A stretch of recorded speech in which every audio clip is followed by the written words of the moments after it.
chapter 21. So what do you think they're going to do about the black cat clue? And do you think they're going to figure out the cipher? Let's check it out on chapter 21.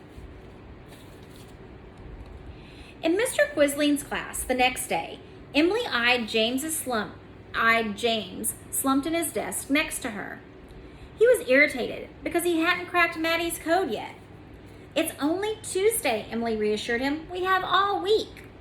But James slumped even lower when he was one of the two ciphers broken. After class, Maddie stood behind James and drew an imaginary circle around Steve.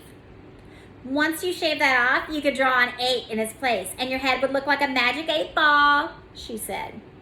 James smacked Maddie's finger away from his head. "What, no plucky retort?" Maddie asked. James yanked his backpack zipper closed with a ferocious tug.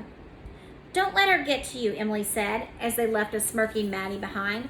"There's plenty of time to solve hers." "Easy for you to say," James said. "It's not your hair on the line."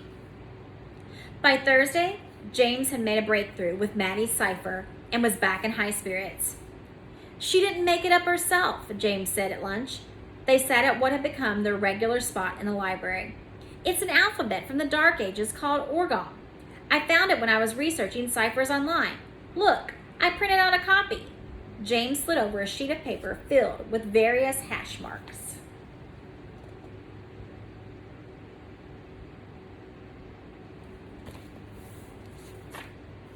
"She copied it straight out. If you know Orgon, you understand our message. But who knows Orgon, right?" Emily looked over the alphabet sheet. It wasn't all that different from hers and James's secret code. But somehow using symbols instead of letters made it seem more foreign and intimidating. James continued. "The only clever thing that Maddie did was use a sentence that wouldn't work well with frequency analysis. Zelda zombie eats zinnias. Using that many Z's makes letter frequency analysis difficult because you assume the symbols that appear the most often will be E, T, A, or another frequently used letter, not Z." That afternoon in Mr. Quisling's class, James gave a satisfied smile when Maddie's name was crossed off the board. "The score's still 0-0, Fernandez," he said to her after class. Maddie gave a mock, scared face and waggled her fingers before walking away. "Miss Crane," Mr. Quisling called over, "I need to speak with you before you leave." Speak with her? Emily's lips felt dry all of a sudden. She wasn't behind on her homework. She hadn't done anything to get on Mr. Quisling's bad side since she was caught passing the note last week. At least she didn't think she had. James gave her a questioning look. She shrugged and gave a small wave as he left for his next class. Kids filtered in for Mr. Quisling's 7th period as she approached his desk. "Emily," Mr. Quisling said, "are you a book scavenger user?" That wasn't what she expected him to ask. She didn't know what she did expect him to ask, but it definitely wouldn't have been about book scavenger. In our faculty meeting the other day, Principal Matoya mentioned that a man had contacted our school believing a valuable book of his was mistakenly found by a book scavenger player who listed Booker as his or her school in their profile. He said this player posted on the book scavenger forums about finding a book called The Gold Bug by Edgar Allan Poe. I recall you had an unusual looking Poe book on your desk last week. Mr. Quisling leaned an elbow on the arm of his chair, patiently studying Emily. She fiddled with the book scavenger logo pin she wore on her hoodie. She didn't know what to say. She was surprised by all this. Mr. Quisling pulling her aside to talk? Someone contacting the school about the gold bug? Someone claiming the book was his? And this was the second time someone had claimed the book. Emily thought of the guest user who had messaged her through Book Scavenger the other day. "Do you remember the book I'm referring to?" Mr. Quisling asked. "Yes," Emily said. "And you still have this book?" I don't." The lie came out of her mouth before she could change her mind about saying it. "I hid it again through Book Scavenger." Mr. Quisling raised his eyebrows. "You did?" Thinking of her conversation with the guest user on Book Scavenger and how he or she didn't know how many stories were in the gold bug, she asked, "Why is this person so sure the book I found belonged to him? Maybe he's wrong." He frowned.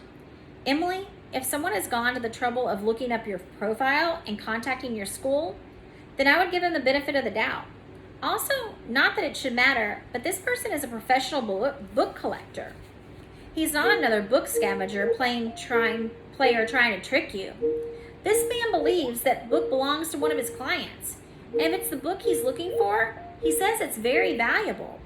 Not so much to you or someone else, but sentimentality. It has significance for his client, and therefore is valuable.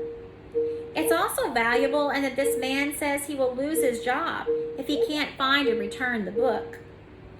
The man who called the school is a book collector. Emily. Mr. Remora was a book collector, and he'd been looking for a book that belonged to Mr. Griswold when they walked in on him at Bayside Press. How many rare book collectors could there be in San Francisco? Yes, Mr. Quisling said, and continued on, not realizing that detail meant something to her. Now, if you say you've already hidden the book, then I'm trusting you at your word. But seeing as a man's job is on the line, why don't you try to retrieve it so he can take a look? If it's not the one he's looking for, you can return it to its hiding spot, and the book can continue its book scavenger journey. Did this mean Mr. Remora knew about Mr. Griswold's game? He didn't seem like the sort who would get excited about something like that. And Raven had said there were 50 copies total of the Gold Bug hidden around the city. So if Mr. Remora was interested in it for the game, he could find his own copy. Maybe he didn't realize that Mr. Griswold had hidden the book, and that it was missing on purpose. Earth to Emily! Mr. Griswold snapped his fingers. You're not in trouble here. It's a simple task. You found a book that belongs to someone else. Retrieve it and give it back. Emily nodded. Yes, I'll try to do that. And she would return the book to Mr. Remora. But she'd already made so much progress with Mr. Griswold's game. It couldn't hurt to finish it.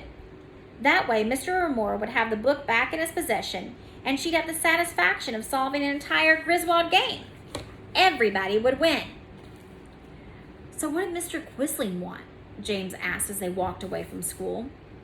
Ahead of them, a grocer sprayed down the sidewalk in front of his corner market. He released the nozzle as they walked by so the water stopped, then started blasting it again after they'd passed. You'll never guess in a million years. He selected you for a space mission? He's learning to play heart and soul on the piano and needs you to play the harmony? Emily laughed. Do you remember Mr. Remora, the book specialist who works for Mr. Griswold? That guy we saw at Bayside Press and Hollister's? Of course. Well, apparently he's looking for the Gold Bug. That might have been what he was looking for last week in Mr. Griswold's office. He saw my message in the Book Scavenger forums, saw Booker listed in my profile, and called our school. Our principal told the teachers, and because Mr. Quisling saw the Gold Bug on my desk, on the day that launched the Cipher Challenge, of which I will triumph, Emily grinned. Right. And apparently the day that burned my Gold Bug in Mr. Quisling's memory. Your Gold Bug, James smirked? I thought it was Mr. Griswold's. You know what I mean.